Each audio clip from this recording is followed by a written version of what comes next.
right. What's up, guys? Yeah, we're behind, but we're finally here to talk about Arifureta episode 5. Not as epic. No, not as epic, but I think it was a lot better than some of the episodes because we get to see like a little bit more of like the source material, I'd say, actually play out how it's supposed to be. So that's cool. I think it, does a better job of like juggling Hajime and Yu's character and like their relationship. I guess as like a short little recap for you guys, you get to see Hajime and Yu after they defeated the Maverick. They're chilling in Oscar's little lounge, dungeon thing. Which is actually like an entire planet? Yeah, well, like an entire floor. Yeah, it's like a floor. Well, that's really cool to see because they did add a lot of details from the book there, or, little things. But you also get to see the message and stuff, so that's cool. Then, obviously, you get to see them power up and... He's got a Jeep now. He does have a Jeep. He has a mechanical arm. He may or may not have gotten raped against his will. But... it's all right. He liked it. Questionable. Yeah, he married her. It was fine. Yeah, they got married. That was cute. That was a cute scene. Yeah, so I like that they put that all in there. But then you also get to see briefly the hero party, which again they're in a scene that it's not bad to say that I don't think you're supposed to care you're supposed to care about it, but you don't care about it. But I think that is more in tune to how it was in the beginning of the book. So you get to see them get stronger and kill the behemoth, which they totally could have done that before if their head was in the game, but whatever. But yeah, so that's basically the gist of the episode. There was only one thing I think I could have like a nitpick of, really. Well, there's two things, I guess, but overall I'd say I enjoyed it. What about you?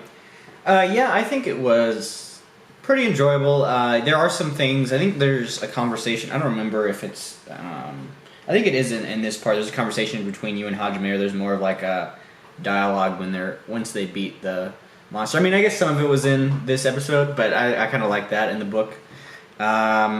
Besides that, it was cool. In this episode, they decided to not show like Hajime actually making the stuff. Yeah, that's no. Which it would have been cool to see him like actually like make the arm or like use the arm to make other things. It was kind of like.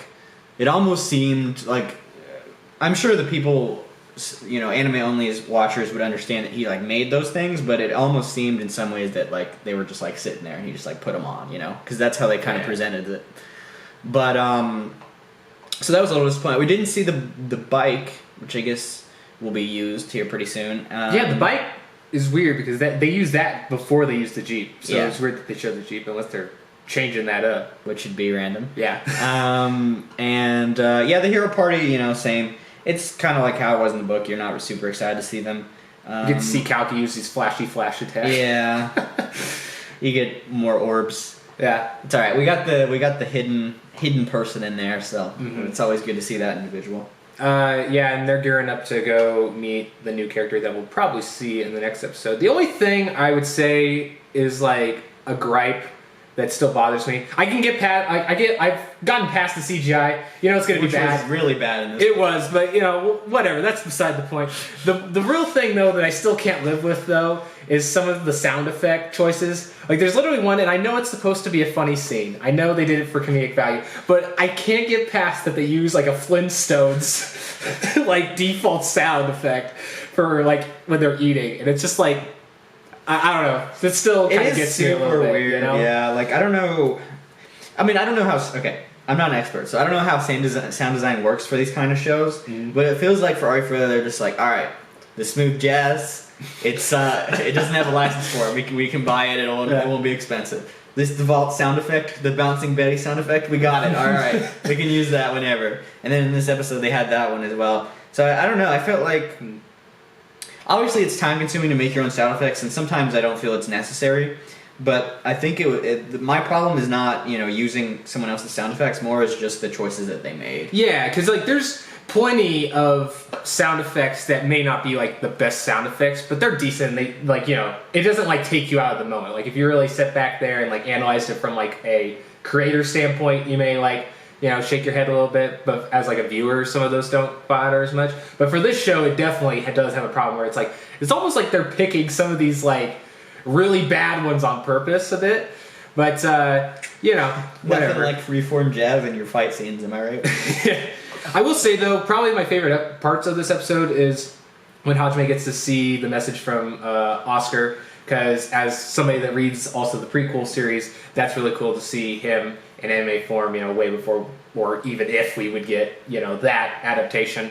And then I also just like the little stuff between Hajime and you throughout the episode. But I will say one thing that gave me a different vibe, and it's not necessarily to say it's good or bad, because I think it's whatever, it's mainly up to opinion. But the very end thing where Hajime has the little conversation with you, right before they leave, in the book I really like it because it's I don't know, it's it's endearing and it's heartwarming because he's oh, he loves her so much, they're going to conquer the world. But at the same time, if you really when you're reading it, you're like, dude, this guy's a psycho. Is he a villain? And so I love how in the book it's you've seen their development, so they're good people, or at least they started out as good people, but is that really who they're going to be?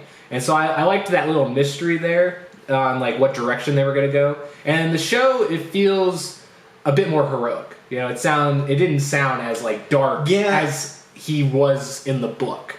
Yeah, I think they did struggle. I don't know, maybe it's hard because he's kind of a complex character. I mean, someone's oh, he's just an edgelord, and he's nah, he's not really just an edgelord. Yeah.